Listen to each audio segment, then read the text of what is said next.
On this week's episode, we talk about Section 31, the new Star Trek movie. And other pop culture news from the week.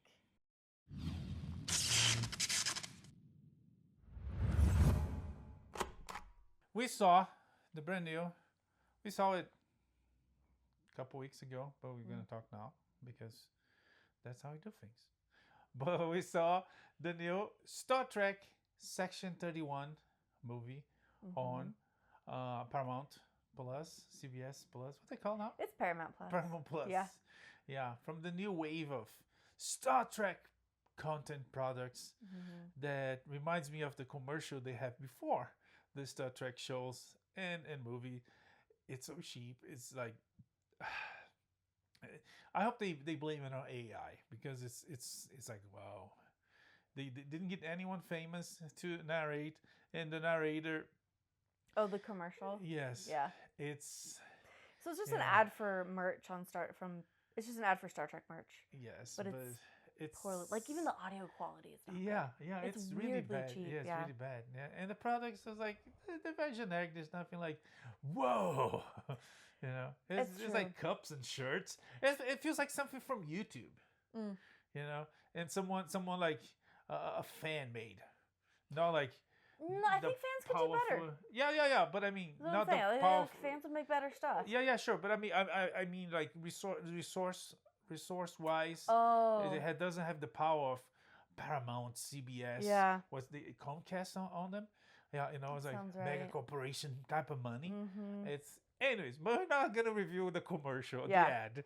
We're here to review Section 31 with Michelle Yeoh, which is probably the only big name there. No, I don't know if he counts as a big name, but Sam Richardson is a very familiar face, and he kind of plays the same character he always plays.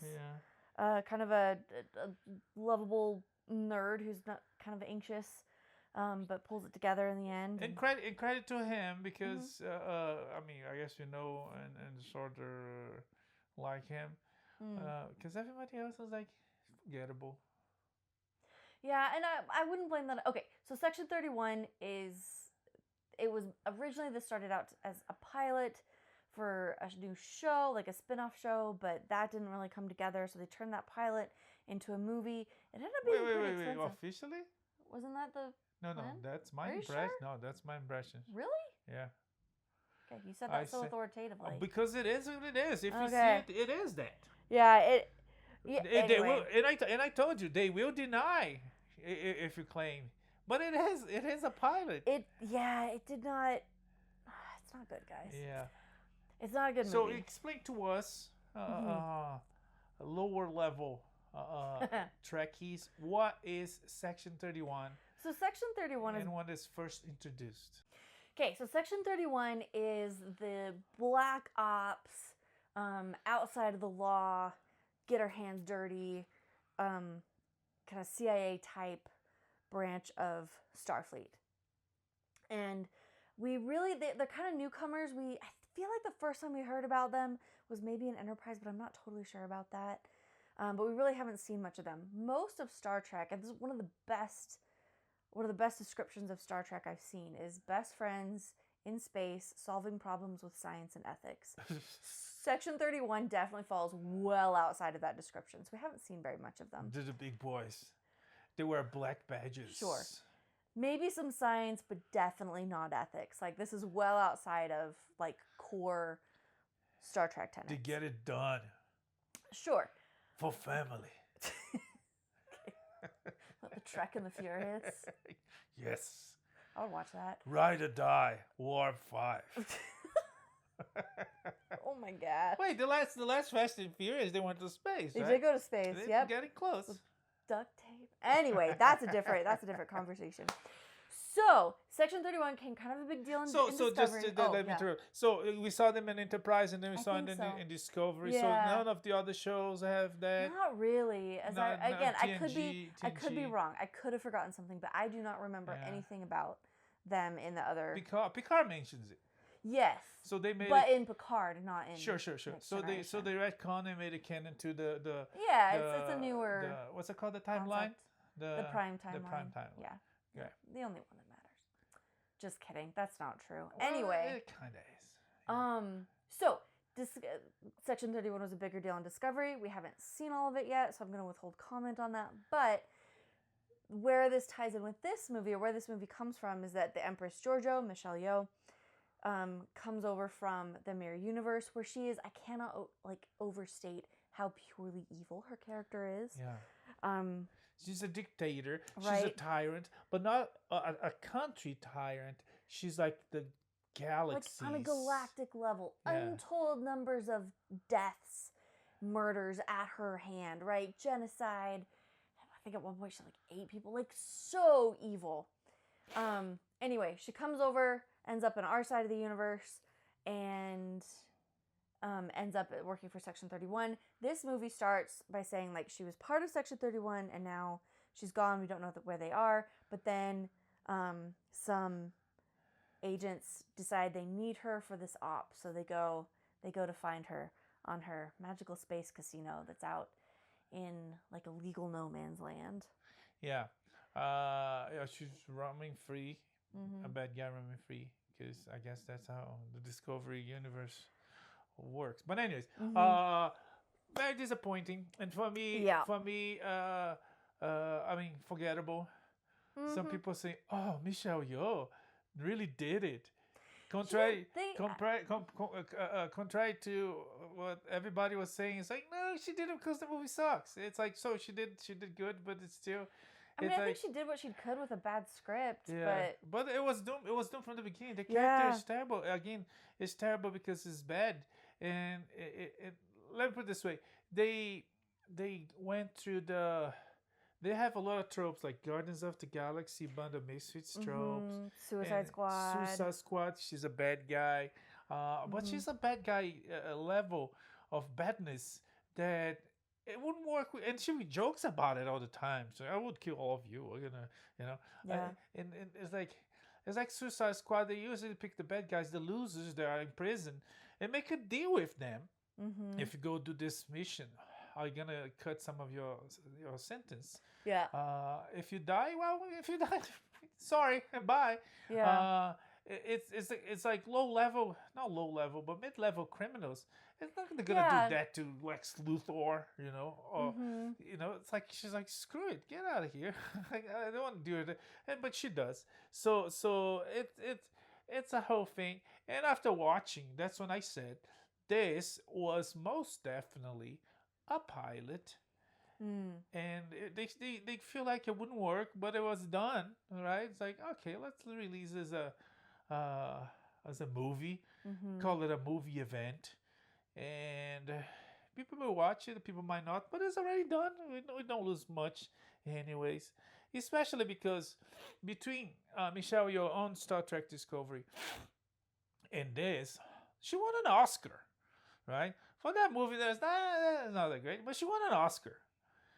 And with that comes better opportunities to do other things.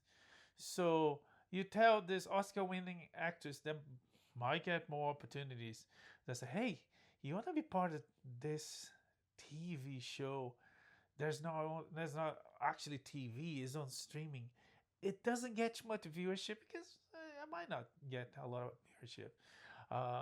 And so you want that, and maybe they had the pilot ready to go to release as a series, but you want an Oscar.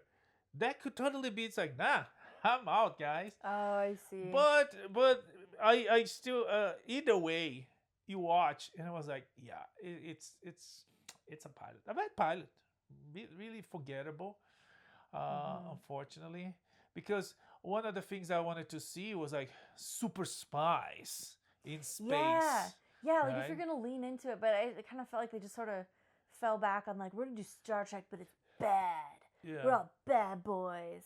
I mean, so not necessarily leather. Not necessarily bad, but like Vic Mackey or Jack Bauer type of tough guys, super spies. That deal with high terrorism in space, but they go beyond the line of duty. They go and do they get their hands dirty, like you said, or even James Bond like-ish spies. Mission Impossible in space. There you go. I was the hoping concept is good. Like this, It could have been good, and we could definitely take a few steps away from besties in space solving problems with science and ethics. Like we could go a different direction Yeah.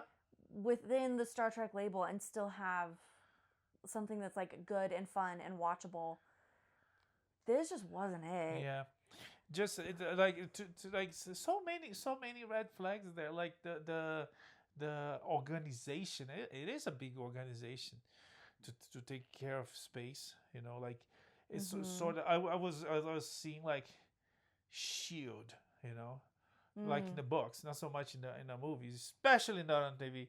But Shield, right? Like you have the police force, you have law enforcement, you have federal law enforcement, and then you have CIA, which is intelligence, and you have Shield that deals with everything in a omega level world threat type of scenarios, even dealing with space aliens and all the dimensional beings. I was hoping for something like that, but it was so cheaply done that even the organization itself, it relies. It's a PowerPoint.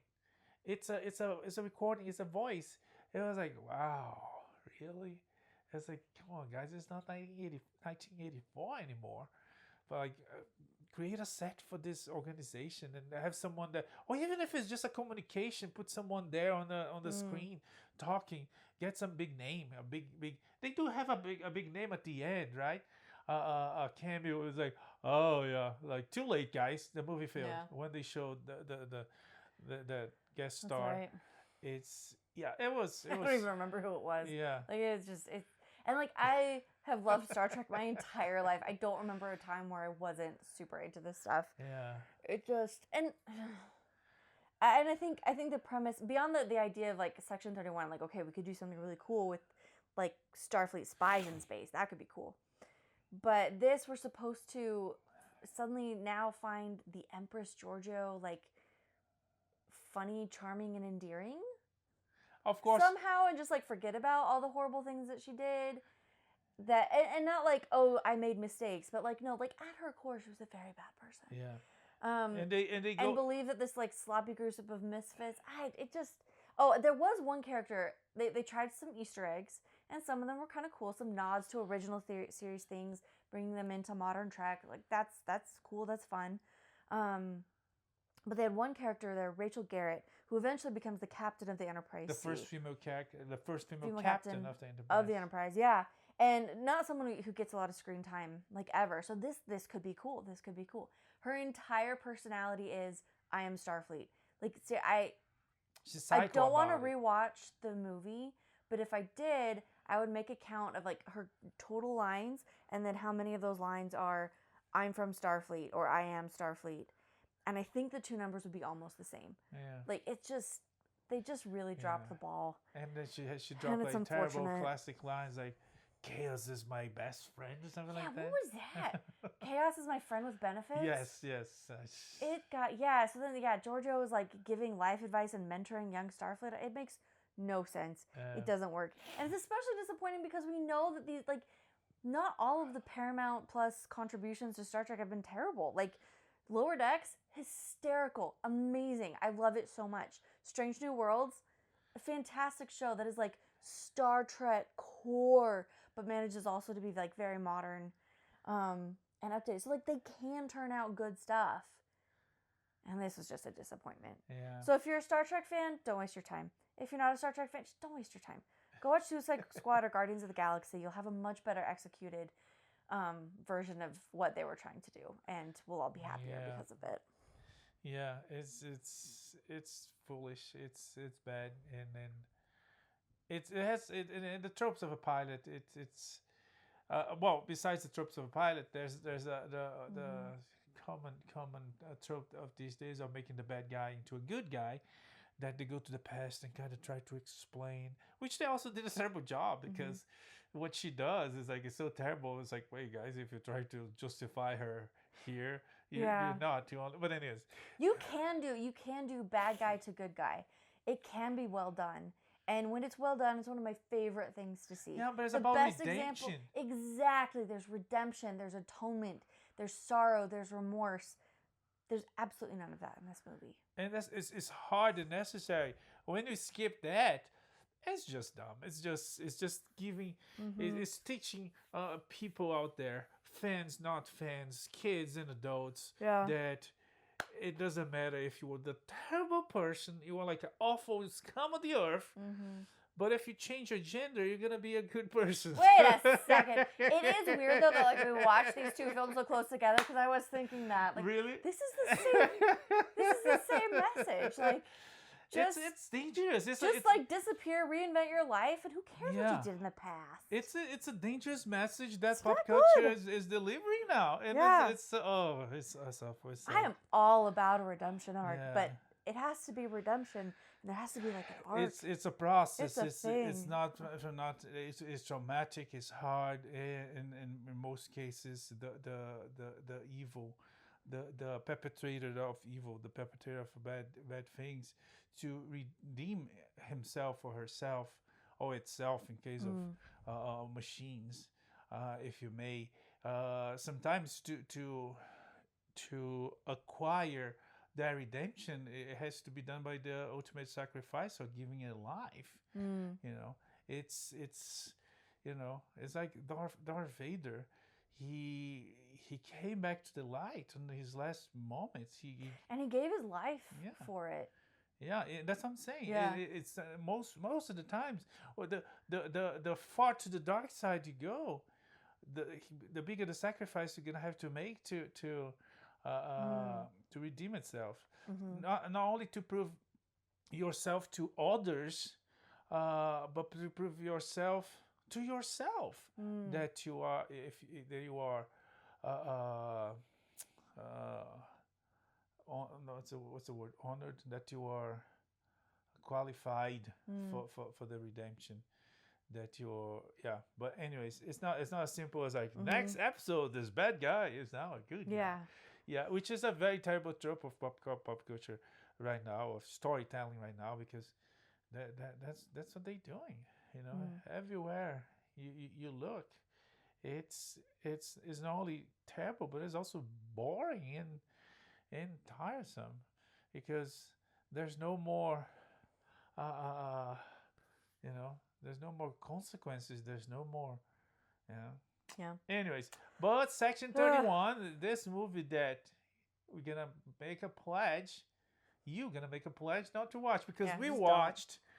So you That was our sacrifice for you. Yeah, you're You're welcome. welcome. This pilot that Paramount will deny, everybody involved will deny, but I'm telling you, it was a pilot, No. and it was failed, and because it was bad, or because Michelle Yeoh said, "I'm not a winner, guys. I don't She need is. to do with your peasants." To the Which point is that fair, there's 'cause a if that's what they're character. offering to her, like There's a character that she not he. It turns out there's certain character is a bad guy, and it's such a TV trope. And at the end, they find a way for that bad guy to come back to the show, but now it's a good guy. So it's like bad guys inside of bad guys. And if you watch the movie, you know what I'm talking about. Yeah. But it's like the whole bad guys becoming good guys in so many levels, and they all wrong. But anyways, Section 31 is available on Paramount. If you see it, skip it. Yeah. Yeah. Okay. What you should not skip, though, is this very interesting new show called Paradise. That's actually very interesting. Yeah, I am enjoying it. The first episode, it was like a twist, but it was like, hey, that was not a bad twist. They did a good job, yeah. So this Yeah. is starring Sterling K. Brown and James Marsden. We also have Chris Marshall and Julian Nicholson, who you'll remember from the show. Oh, That the they name are of on the show has show. left my brain. The show that left your brain. Yep. Was that Section 31? No. I wish that would leave my brain. Oh my gosh, where is it? I don't know. Oh, the alternate universe space. Alternate universe Show. space show. You know Star Trek? what I'm talking about. Mirror universe? Stop I don't know. Who is the For All person? Mankind. For All Mankind. For All Mankind. Oh, you're talking Yes. about the black girl. I thought you were talking about the white, the Sinatra. Isn't she on the show too? Is she? Or is that someone who looks like? Maybe that's why I couldn't find it there. Right. Yeah. She is the tough. She's the other tough as nails yeah, pilot. that's right. Yeah. Oh, wow. Yeah. I didn't recognize her. Okay, Now so I lost my mind a little bit, but not that much. That's true. Oh, yeah, so they both from All Mankind. They from are, All Mankind, that works in really good Star Trek levels, even better than, some of the new stuff. Yeah, that could definitely be. Anyway, so here we've got Sterling K. Brown and James Marsden. James Marsden is the president. Sterling K. Brown is his personal, he leads up his Secret Service detail. Isn't it? I think you talked about it. Isn't the guy behind for All Mankind? I think he's producing a Star Trek show. Yeah, Star Trek Academy. Oh, okay, no, I'd be okay with that. Starfleet Academy. Yeah. I'd be okay with that. He's good if that themes of exploration and the ethics of it Yeah. and the conflicts, Space, the ideals. Anyways, but back to Paradise. Paradise. I don't want to say too much about it because I don't want to spoil anything. Yeah, so don't. Because that's part of the appeal of the show. But we've got a president, we've got a Secret Service detail, we've got maybe a few too many flashbacks, but flashbacks that are helping us flesh out this world and understand this mystery that's unfolding. Which became a tool. It became a trope of the trade. Since Lost, especially on broadcast when you want to stretch the show, and it's like, oh, but I broke my nail when I was a kid. And Family Guy does that hilariously. It's like, hey, remember that time you broke your nail, and it goes back, it breaks the nail, and go back. Yeah. So it's basically it. Yeah. But so far, I wouldn't say it's good, but I would say it's minorly acceptable considering the circumstances. Yeah, it can work. I'm worried with this Lost. They definitely got to the point where it was obviously we are just filling time. This one, time will tell. Yeah. But I will say the show is very interesting. Very twists everywhere you look. The end of there's 3 episodes available. The show is on Hulu. Yeah. The twist at the end of the episode is the guy gets the girl, and then they're gonna do the things, and then on the middle of the things she stop and tell him something. It's like, the president told me to tell you, and then she says it was like, whoa, you missed it. She I did. fell asleep. It was Yeah, and then it was like, oh. You'll tell me later though, right? Yeah, sure, Okay. maybe. Or maybe on the beginning of the next episode, previously on Paradise, which I don't think they do. We saw 2 episodes they did. No, they did. Paradise? Yeah. Okay. No, I'll tell you. But very compelling, very interesting show. Good. I mean, the twist at the end of the first episode was what it's like. Oh, it gave me hope. Yeah, there's because Sterling K. Brown's character was like, oh my gosh, this character is so weird. Yeah, as you watch that first episode, you're like, what is going on? This doesn't make sense. This is a little off. But then the twist, everything clicks together. Yeah. And after that, the character kind of normalized a little bit. Yeah. But overall, there's a lot of mystery there. A lot going on. If anything, the flashbacks help to have a little bit more James Marsden. This is true. You'll see. Well, you'll see. Just go watch it. It is TVMA, not a family show, but so far, very well written, very interesting. Yeah. And they've got a pretty solid cast. Yes. Available on Hulu. The first 3 episodes are available, and every week, every new week, a new episode. Okay. All right. Let's get into some news of the week. Neil Gaiman has been dropped from Dark Horse Comics following sexual abuse allegations. Yeah, he's losing all the deals. He still vehemently denies, but is going through the process. Yeah, I hope it's not true. Okay, but so kind of on that note, apparently some celebrities are being offered cancel culture insurance. How would that even I don't know. There's like a policy you can cash Yeah. in. Like, well, everybody hates me now. Yeah. Where's my $3 million? There's comedian that has the show. She was saying that they have different plans, right? Oh, And it's a plan uh, from I don't know, calling a woman lady, which apparently could be done, but for opening a door, pulling a chair for a woman. There's like the base level, uh, and the highest, the most expensive plan is called Weinstein. Yeah. Anyways, yeah, I mean, Hollywood create problems, and Hollywood come up with stupid solutions for their stupid problems. Yeah. Oh my gosh. Yeah. Keep it in your pants, guys. Because not everybody has Obama or DD money, you know. Or Weinstein money. He's still fighting it out in court. Yeah. But I mean, not everybody. No, Weinstein got caught. I'm talking about not everybody has Obama or DD money that you can burn half of California to burn the evidence. That is like, oh. I tell you what, the longer I'm alive, the more conspiracy theories start to make sense. Like I remember this golden time when I was but an innocent wee summer child, and I'd hear a conspiracy theory and be like, psh, you crazy. Yeah. But now people say things like the Pasadena-Altadena fires were to, burn evidence. And I think, you know what? Crazier things have literally happened. Yeah. So... It's some conspiracy theories just need time. And then I was like, oh, this virus was created in a lab.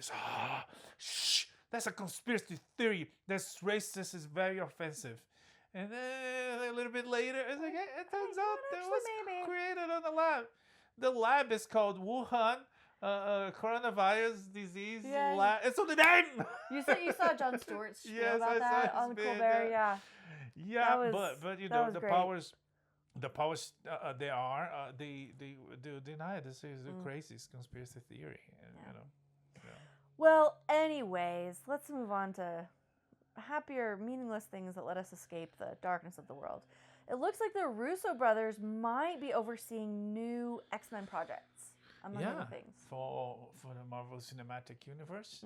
And they were very successful with Avengers.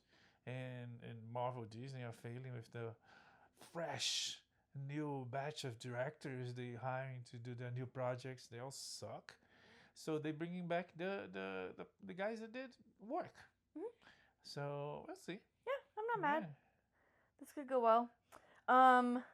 On the subject of Disney's failures, their $1 billion Star Wars hotel is now offices. So dumb. Wow. It was such a cool idea, but nobody could afford it. Yeah. Nobody could afford it, and it was. Yeah, and it's like they flew too close to the sun. We go to Disney, and then they have called Edge of the Galaxy. Galaxy's Edge. And then they have like 2 rides. That's all, right? Yeah. And a bunch of shops. But to be fair, Rise of the Resistance was super fun. Yeah, I felt like a kid in the best way. I had so much fun. And my point to that they are really good, and they're like by far the rides that have the longest waiting times. If you make, I don't know, 2, maybe 3 more rides, make the section of the park like a really Disney section, Star Wars section. Yeah. It has 2 rides and shops. It could do better. So if you put like 2 or 3 more, you will spread that, and who knows, even bring more people. But no, I guess I don't know. Maybe they spend so much money, they want to pay for that. They already paid for that. Come on, there's no way they already paid for that. For the amount of money they charge each people every day, with rain or snow or fire, they still making money. So they could make more. By all means, if they would make a whole Star Wars park like they did one for animals, nothing against animals, but like they're animals. There's nothing.